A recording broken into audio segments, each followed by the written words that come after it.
James Patrick Michael Brady. I had a lacrosse stick down in the basement. I didn't know what it was for because I was a softball player and, believe it or not, a basketball player. Well, I never played lacrosse. You never played it? I never played it, no. Okay. The story of how I adopted it was a kid named Skip Williams moved here from Port Dalhousie. He lived next door to me. He had a lacrosse stick. I had a lacrosse stick. So I went out and I played catch with him and I liked it. So I took him and a guy named Roy Nesbitt and we decided to reform the Oshawa Minor Lacrosse. But the most significant factor in my lacrosse career, I think, was I was living in Whitby at the time, and I was driving into a practice in Oshawa, and I got a traffic ticket for speeding.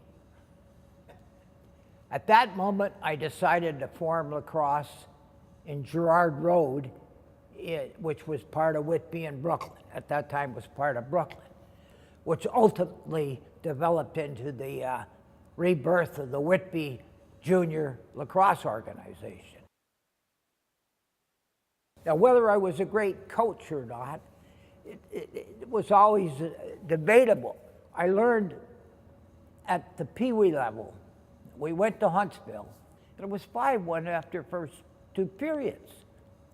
And a kid named Johnny Watson come up to me and he said, "Jim, you can't have us playing so decent like this. We're getting beat." Well, I got the message from him. So I pulled the team together, I berated them, and we went out and we won the game. At that level, I learned that lacrosse players were black-white. You didn't treat them grayish or moderately. You just shit on them and told them how rotten they were if they weren't winning. And at that age, they understood. So my teams became very competitive.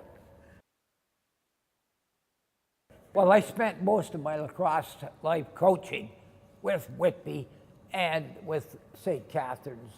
And I was successful in being in 8 or 10 national championships, and I won 5 of them at the junior level. Winning my first championship was very good. It was very memorable to me, and because I did it with a team that was thought to just be an ordinary team. It was funny, when you ran the team in the Whitby, Brooklyn area, anybody that tried out for the team made it. So I took a bunch of players that had made the team that were going to make it just for showing up. And we were able to develop them into a championship squad and defeat Peterborough and Oshawa, which were powerhouses. 1970. That club was what I felt sent the message about Jim Brady coached teams, about the importance of winning, about the necessity that you didn't have to be a big center to win. You could be Whitby. You could be like that team. Made me so happy that we were able to put them together and beat the centers that have been involved for so many years. The biggest thing I found with my players is they had to respect the contribution of each and every one of them. And if I got players that didn't catch on to that, they'd find me a difficult person. In other words, I wanted the players of my team to respect everybody that was on the team, even the ones that just barely deserved, even the 15th and 16th players. You had to have the team feel everybody was important. Nowadays, being part of the team is really important. Being a winning team is not as important. And I'm not going to argue that that's wrong, because there's so many more teams and everybody can't be winners.